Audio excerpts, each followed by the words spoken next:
Sabana. Are you ready? Kicau, kicau, kicau mania. Kicau, kicau, kicau mania. Kicau, kicau. Assalamualaikum warahmatullahi wabarakatuh. Selamat sore dan sejahtera untuk kita semua. Yang terhormat Ibu Astri Fitria, SDMS Siakasi, selaku dosen teori akuntansi, dan teman-teman yang sudah hadir pada hari ini. Sebelumnya, perkenalkan saya Ridho Dermawan, di mana saya 21 saya Rangga, yang menyampaikan 24 10 19 0857. Perkenalkan, nama saya Dennis dengan NPM 2410190928. Saya Muhammad Freddy saya dengan NPM 2401 Saya Dimas Maswaro dengan NPM 2410190837.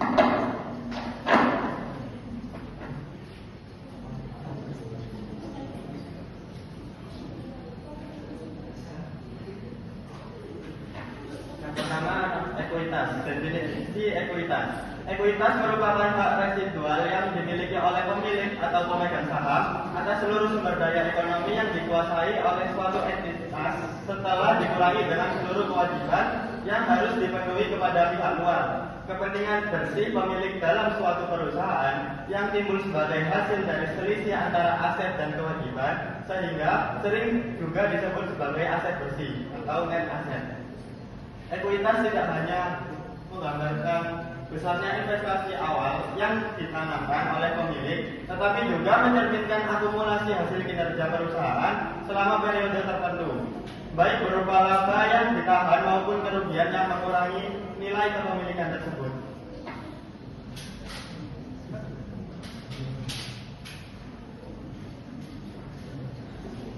Menurut Suarjono di dalam buku teori akuntansi,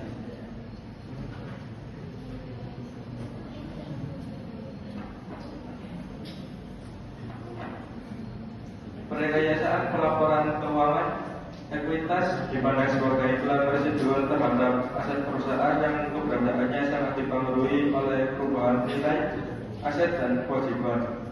Dengan demikian, ekuitas memiliki karakteristik sebagai elemen yang tidak berdiri sendiri, melainkan merupakan hasil konseptual dari hubungan antara aset dan kewajiban dalam struktur pelaporan keuangan. Selain itu, ekuitas juga mencerminkan hak pemilik atas distribusi keuangan, distribusi laba, baik dalam bentuk dividen maupun laba ditahan, serta menjadi indikator utama dalam menilai tingkat kesehatan dan stabilitas keuangan suatu entitas. Dalam praktiknya, ekuitas bersifat dinamis karena nilainya dapat berubah seiring dengan aktivitas ekonomi perusahaan, seperti tambahan investasi dari pemilik, perolehan laba, terjadinya kerugian, maupun distribusi kepada pemilik. Oleh karena itu, ekuitas tidak hanya berfungsi sebagai ukuran kekayaan bersih perusahaan, tetapi juga sebagai alat untuk mengevaluasi kinerja, manajemen, dan keberlanjutan usaha dalam jangka panjang.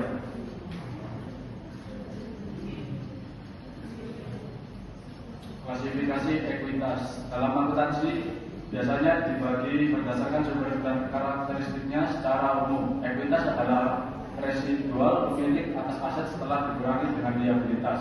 Aset sama dengan liabilitas plus ekuitas. Yang pertama berdasarkan sumbernya, modal di store. Ekuitas yang berasal dari setoran pemilik atau investor seperti modal saham pada PT, dana gio saham, selisih lebih harga jual saham di atas nilai nominal. Laba ditahan, ekuitas yang berasal dari akumulasi laba perusahaan yang tidak dibagikan sebagai dividen. Yang kedua berdasarkan bentuknya, modal saham, nilai nominal saham yang diterbitkan oleh perusahaan, tambahan modal disetor, selisih lebih setoran modal dari nilai nominal saham. Laba ditahan, laba yang disimpan untuk operasional atau ekspansi. Dividen, laba yang dibagikan ke pemegang saham. Yang ketiga berdasarkan pembatasan. Ekuitas bebas, tidak ada pembatasan penggunaannya dan bisa dibagikan sebagai dividen. Ekuitas terbatas, penggunaannya dibatasi seperti cadangan wajib, dana yang disisihkan untuk tujuan tertentu. Yang keempat berdasarkan bentuk badan usaha. Perusahaan perseorangan seperti pemilik dan peraih. Firma atau CV, modal dan peraih masing-masing sekutu. Perseroan terbatas atau PT seperti modal saham, agio atau disagio saham, dan bantuan utama. Selanjutnya pengakuan ekuitas. 1. Acara cara dari pemilik. Pemilik menanamkan modal dalam berupa uang atau barang dicatat sebagai modal sektor. 2. Perusahaan memperoleh laba bersih akan menambah ekuitas dan dicatat sebagai acara. 3. Terdapat transaksi yang mempengaruhi hak pemilik seperti 1. Pembagian dividen dan 2. Kerugian. Prinsip yang digunakan yaitu 1. Historical cost, yaitu modal dicatat sesuai nilai saat transaksi terjadi. 2. Fair value, gunakan jika setoran dalam bentuk aset bekas. 3. Accrual basis, dapat diakui saat diperoleh, bukan saat bekas diterima. Peran ekuitas dalam laporan keuangan. 1. Menunjukkan kekayaan bersih perusahaan. 2. Menjadi bagian penting dalam neraca karena rumusnya aset berdasarkan liabilitas plus ekuitas. 3. Dipengaruhi oleh laba, menambah dan kerugian atau dividen mengurangi. 4. Digunakan untuk pembelian uang perusahaan.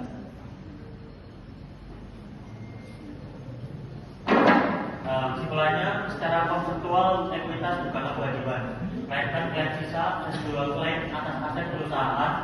Nilainya tidak berdiri sendiri, melainkan hasil selisih antara seluruh aset dan seluruh kewajiban.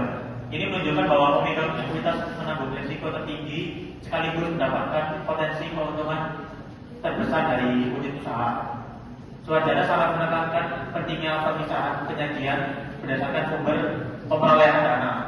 Ekuitas harus dibedakan secara tegas menjadi 2 kategori besar, yaitu modal setoran yang berasal dari pihak luar, pemilik atau investor yang bersifat yuridis dan permanen, dan modal bentukan laba usaha yang berasal dari dalam hasil operasi perusahaan yang mencerminkan efektivitas manajemen dan dalam mengelola sumber daya. Dari sisi perekayasaan pelaporan, ekuitas berfungsi sebagai instrumen untuk memberikan informasi mengenai riwayat modal, yaitu bagaimana modal awal berkembang hingga saat ini. Pada saat yuridis, yaitu berapa jumlah modal yang tidak boleh ditarik demi melindungi kreditur. Modal yuridis, kapasitas pembayaran dividen yang sejauh mana perusahaan mampu membagikan laba tanpa mengganggu modal inti. Mungkin ada yang mau tanyakan? Perkenalkan, nama saya Nafhatul Fitriah, NPM 2410190840. Dalam praktek, bagaimana manajemen dapat memanfaatkan fleksibilitas standar akuntansi untuk mengelola ekuitas. Nama saya Jessica, NPM 2410190885. Pertanyaannya, jika ekuitas merupakan selisih antara aset dan kewajiban, sejauh mana ekuitas benar-benar mencerminkan nilai itu perusahaan ketika nilai aset tidak sesuai harga pasar? Dan mengapa keuntungan atau kerugian yang belum terrealisasi dimasukkan ke dalam ekuitas bukan laba rugi yang berpotensi menyesatkan investor? Dari ketiga teori ekuitas, proprietary ekuitas dan residual, teori mana yang paling relevan dalam praktik bisnis modern untuk menjelaskan kondisi tersebut? Terima kasih. Perkenalkan, nama saya Framisti Ananda Zen dengan NPM 2410190937. Untuk pertanyaannya, bisakah kamu bandingkan modal setoran, paid in capital, dan modal bentukan, earn capital dalam mencerminkan kinerja perusahaan? NPM 2101900901. Pertanyaannya, bagaimana konsep penyesuaian modal belum terrealisasi dapat mempengaruhi persepsi investor terhadap kinerja perusahaan? NPM 2410190847. Pertanyaannya, apakah penggunaan legal capital masih relevan dalam melindungi risiko, mengingat praktik bisnis saat ini lebih mengandalkan rasio likuiditas dan arus kas dibanding modal yuridis? Terima kasih. 1090889 Fadia. Pertanyaannya, dalam teori ekuitas residual, mengapa pemegang saham biasa dianggap sebagai pihak dengan resiko tertinggi? Jelaskan secara logis. Saya akan menjawab pertanyaan dari Desi. Bagaimana konsep penyesuaian modal belum terrealisasi dapat mempengaruhi persepsi investor terhadap kinerja perusahaan. Dampaknya terhadap persepsi investor yang pertama meningkatkan atau menurunkan kinerja secara semu. Laba bisa terlihat tinggi akibat keuntungan belum terrealisasi, padahal belum ada arus kas masuk. Investor yang kritis akan menilai ini sebagai kualitas laba yang lebih rendah. Yang kedua, menimbulkan volatilitas. Laporan keuangan, nilai pasar aset yang fluktuatif membuat ekuitas dan laba ikut berubah, sehingga kinerja perusahaan tampak lebih stabil. Yang terakhir, mempengaruhi penilaian risiko. Investor cenderung melihat perusahaan dengan porsi besar keuntungan belum terrealisasi sebagai lebih beresiko karena nilainya bisa berbalik sewaktu-waktu. Abang sudah menjawab?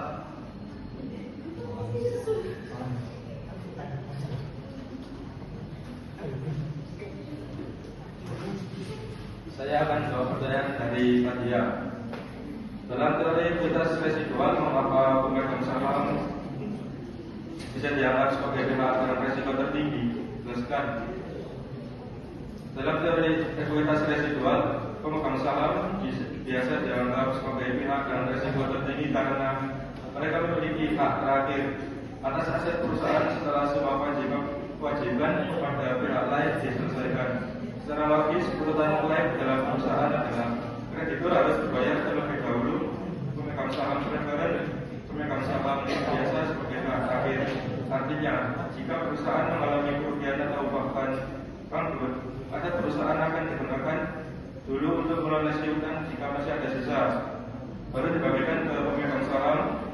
Namun jika aset tidak cukup, pemegang saham biasa bisa tidak mendapatkan apapun karena posisi mereka paling akhir. Mereka menanggung seluruh risiko sisa, nilai investasi mereka bisa turun drastis, bahkan menjadi nol. Namun di sisi lain, pemegang saham biasa juga memiliki potensi keuntungan terbesar karena mereka berhak atas sisa laba setelah semua kewajiban dipenuhi atau kenaikan nilai saham. Apakah sudah dijawab?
Legal capital atau penggali yuridis saat ini kurang relevan sebagai alat utama melindungi kreditur karena hanya berbasis angka akuntansi dan tidak mencerminkan kondisi likuiditas atau kemampuan bayar yang sah perusahaan. Perusahaan bisa terlihat kuat secara modal tetapi lemah dalam arus kas. Dalam praktik modern, kreditur lebih mengendalikan rasio likuiditas, arus kas dan karena lebih realistis dalam nilai risiko. Meski begitu, legal capital masih berguna sebagai pelindung dasar dan batas hukum, tapi perannya kini hanya pelengkap